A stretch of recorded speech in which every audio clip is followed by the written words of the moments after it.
Hi friends, मी आज काय बनवले?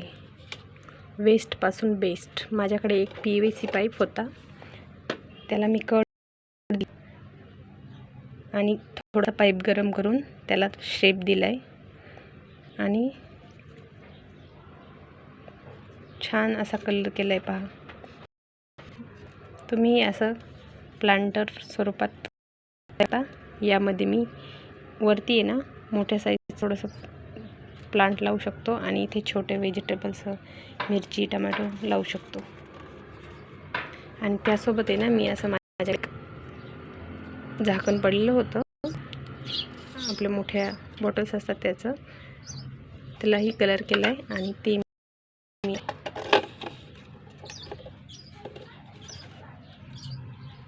कसा वाटलं तुम्हाला? व्हिडिओ आवडल्यास लाईक शेअर आणि सबस्क्राईब करा. Waste of best. बाय.